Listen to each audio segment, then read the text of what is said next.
हिंदी व्याकरण और हिंदी व्याकरण में आज हम देखते हैं सर्वनाम और सर्वनाम के प्रकार की जानकारी लेंगे।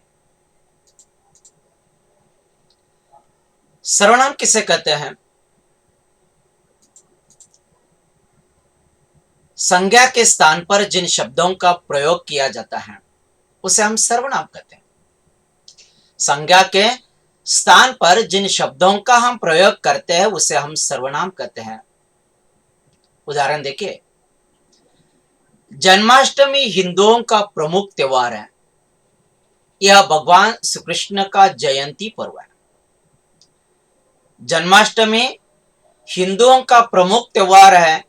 यह भगवान श्री कृष्ण का जयंती पर्व है। श्री कृष्ण यह संज्ञा है और यह शब्द सर्वनाम है जहां संज्ञा शब्द का प्रयोग नहीं किया गया, इसीलिए यह शब्द सर्वनाम आ गया। दूसरा उदाहरण देखते हैं। जब रोबोट कार ठीक कर रहा था तब उसका हाथ जल गया। रोबोट संज्ञा है, उसका यह सर्वनाम है। सर्वनाम के 6 भेद है। पहला है पुरुषवाचक सर्वनाम, दूसरा है निश्चयवाचक सर्वनाम, तीसरा है अनिश्चयवाचक सर्वनाम, चौथा है प्रश्नवाचक सर्वनाम, पांचवा है संबंधवाचक सर्वनाम और छठा है नीचवाचक सर्वनाम। यह सर्वनाम के 6 भेद है। तो पहले हमें देखना है सर्वनाम का जो पहला प्रकार है पुरुषवाचक सर्वनाम।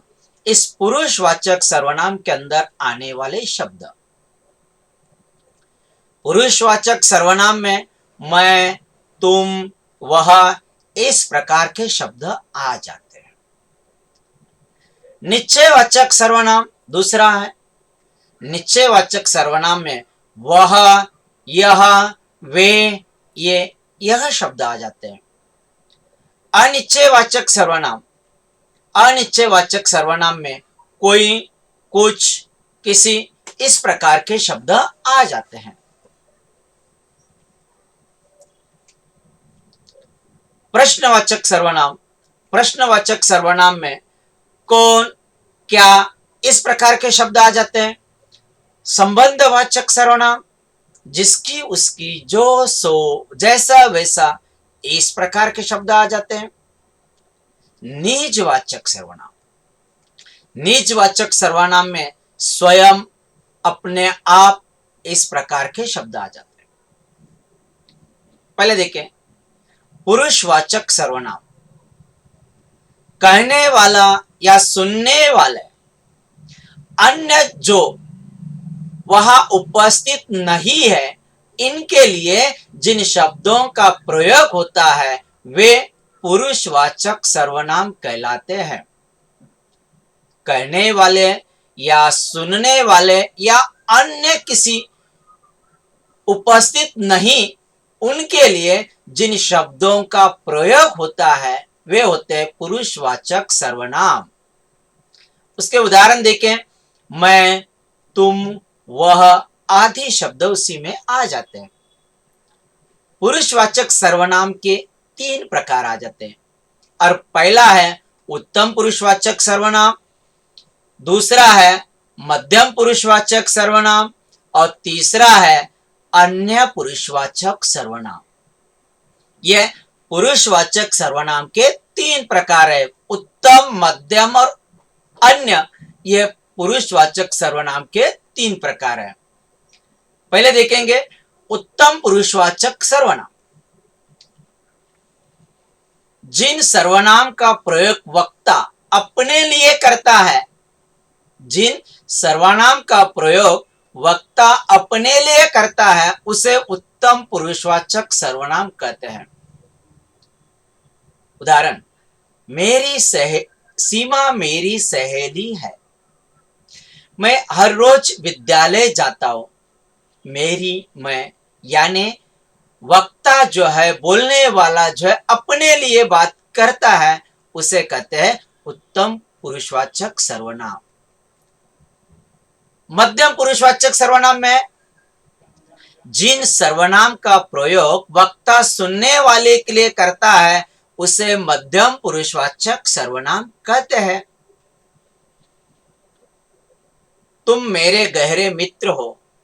अपने सामने वाला जो सुनता है, उनके लिए जिन शब्दों का प्रयोग किया जाता है, उसे कहते हैं मध्यम पुरुषवाचक सर्वनाम। जैसे तुम मेरे गहरे मित्र हो, तुम्हारे पिताजी दफ्तर से आ गए। तुम, तुम्हारे, ये सामने जो सुनने वाले व्यक्ति है, उनके लिए प्रयोग किया गया है। अन्य के अंदर आने वाले अन्य की परिभाषा क्या है? अन्य पुरुषवाचक सर्वनाम यानी जिस सर्वनाम का प्रयोग वक्ता और श्रोता, वक्ता यानी बोलने वाले व्यक्ति, श्रोता यानी सुनने वाले व्यक्ति, किसी अन्य के लिए करता है, उसे अन्य पुरुषवाचक सर्वनाम कहते हैं। जिस सर्वनाम का प्रयोग वक्ता और श्रोता किसी अन्य के लिए करते हैं, उसे अन्य पुरुषवाचक सर्वनाम कहते हैं। उदाहरण देखेंगे, वे कल पिकनिक गए थे। वे, उसने कल खाना नहीं खाया। उसने, वे, उसने कोई अन्य व्यक्ति के बारे में की गई बात है। निश्चयवाचक सर्वनाम, दूसरा है निश्चयवाचक सर्वनाम। जो सर्वनाम शब्द किसी वस्तु या व्यक्ति का निश्चित रूप से बोध करते हैं, उसे निश्चयवाचक सर्वनाम कहते हैं। जो सर्वनाम शब्द किसी वस्तु या व्यक्ति का निश्चित रूप से बोध करते हैं, उसे निश्चयवाचक सर्वनाम कहते हैं। जैसे उदाहरण देखें, वह मेरा घर है, निश्चित रूप से कहा गई बात है। यह उसका घर है, यह भी निश्चित रूप से की गई बात है। इसलिए वहां, यहां ये शब्द आ गए निश्चयवाचक सर्वनाम। अनिश्चयवाचक सर्वनाम में अनिश्चयवाचक सर्वनाम की परिभाषा है, जो सर्वनाम शब्द किसी वस्तु या व्यक्ति का निश्चित रूप से बोध नहीं करते, उसे अनिश्चयवाचक सर्वनाम कहते हैं। निश्चित रूप से नहीं करते। उदाहरण देखेंगे, बाहर कोई आया है, कोई ये निश्चित रूप नहीं है, इसलिए उसे अनिश्चयवाचक सर्वनाम कहते हैं।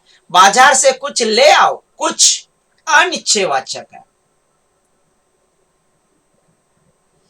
प्रश्नवाचक सर्वनाम, जिस सर्वनाम शब्द से किसी संज्ञा के विषय में प्रश्न का बोध हो, वह प्रश्नवाचक सर्वनाम कहते हैं।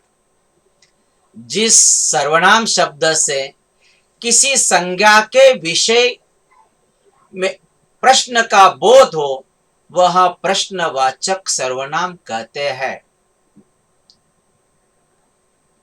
तुम कौन हो? क्या काम है? या दोनों शब्द से प्रश्न पूछा गया है, इसलिए यह हो गए प्रश्नवाचक सर्वनाम। संबंधवाचक सर्वनाम, जो संबंध बताते हैं, मैं संबंधवाचक सर्वनाम कहते हैं। जो शब्द संबंध बताते हैं, वह संबंधवाचक सर्वनाम कहते हैं। जो करेगा वही भरेगा, जो, वही संबंध दर्शाने का काम किया गया है उन्होंने। जिसकी लाठी उसकी भैंस, जिसकी उसकी। नीचवाचक सर्वनाम, जिन सर्वनाम शब्द का प्रयोग अपने लिए किया जाए, वे नीचवाचक सर्वनाम कहते हैं। जिस सर्वनाम शब्द का प्रयोग अपने लिए किया जाए वे निजवाचक सर्वनाम कहते हैं। उदाहरण देखो, अपना काम स्वयं करो। सीमा अपने आप पड़ती है, यानी जिस जगह पर अपने लिए किया जाता है उसे निजवाचक सर्वनाम कहते हैं। अब देखिए, परीक्षा के अंदर में 3 प्रकार से प्रश्न किए जाते हैं, जिनमें पहला है नीचे दिए गए सर्वनाम शब्द से खाली स्थानों में लिखिए, यानी रिक्त स्थानों में लिखिए, ऐसे दिया जाता है। और इस प्रकार कई शब्द दिए जाते हैं, जैसे कौन, कोई, हम, आप, यह, इस प्रकार के कई शब्द आपको परीक्षा में दिए जाते हैं। और कुछ वाक्य आपको दिए जाते हैं और इन वाक्यों में रिक्त स्थानों पर आपको यह शब्द लगाना है। जैसे पहला उदाहरण देखो, डैश दिया है, यहां बैठिए, और ये डैश आपको पूर्ण करना है। दूसरा उदाहरण देखिए, बाहर डैश खड़ा है। तीसरा, डैश मेरी पुस्तक है। चौथा, गीत डैश गा रहा है। और पांचवा है, डैश सर्कस देखने गए थे। इस प्रकार परीक्षा में इस प्रकार प्रश्न आपको किए जाते हैं। इस प्रकार प्रश्न करने के बाद ये डैश है, यानी रिक्त स्थान है, इन रिक्त स्थानों की पूर्ति आपको करना है, यानी ये खाली स्थान है वो आपको लिखना है। देखो पहले क्या है, आप यहां बैठिए। दूसरा क्या है, बाहर कौन खड़ा है। तीसरा, यह मेरी पुस्तक है। चौथा, गीत कोई गा रहा है। पांचवा, हम सर्कस देखने गए थे। यानी इस प्रकार आपको ये रिक्त स्थानों की पूर्ति करना है। दूसरा प्रश्न किस प्रकार पूछे जाते हैं परीक्षा में, नीचे दिए गए वाक्य में से सर्वनाम शब्दों को रेखांकित कर भेद लिखिए। यानी परीक्षा में आपको वाक्य दिया जाता है, उस वाक्यों में सर्वनाम शब्दों को आपको रेखांकित करना है, अंडरलाइन करना है, और उस सर्वनाम शब्द का भेद भी आपको लिखना है। जैसे वाक्य देखो, जो परिश्रम करेगा वह सफल होगा। दूसरा वाक्य देखिए, तुम क्या बनना चाहते हो। तीसरा वाक्य देखिए, यह एक घर है। चौथा वाक्य, मैंने ध्यान से सड़क पार की है।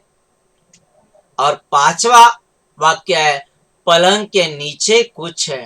यानी इस प्रकार परीक्षा में आपको वाक्य दिए जाते हैं और इन वाक्यों के नीचे आपको अंडरलाइन करना है सर्वनाम शब्द का, और वो शब्द सर्वनाम का कौन सा भेद है इसे लिखना है। पहले वाक्य हम देखेंगे, जो, वह, दो शब्द इस वाक्य में आ गए, यानी जो परिश्रम करेगा वह सफल होगा। यानी कौन सा रहेगा, संबंध वाचक सर्वनाम। दूसरा वाक्य देखो, तुम क्या बनना चाहते हो।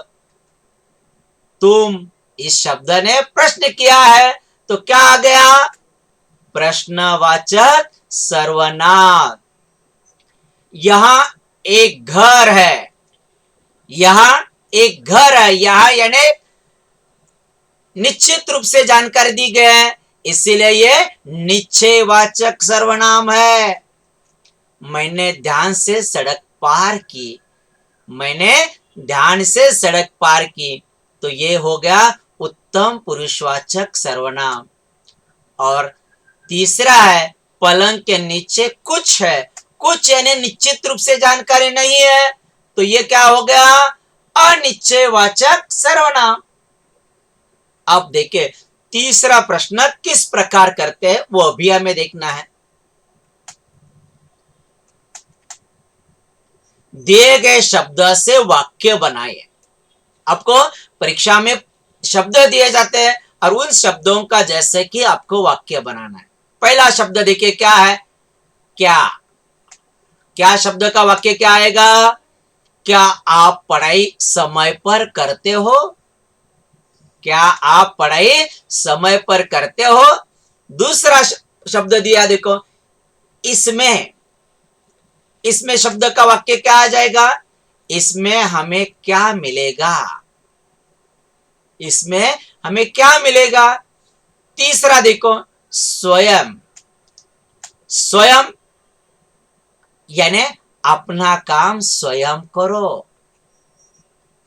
तीसरा, कौन। कौन शब्द का क्या आएगा? तुम कौन हो? और पांचवा और अंतिम है, जो। वह जो पढ़ाई करेगा वह अच्छे अंक प्राप्त करेगा।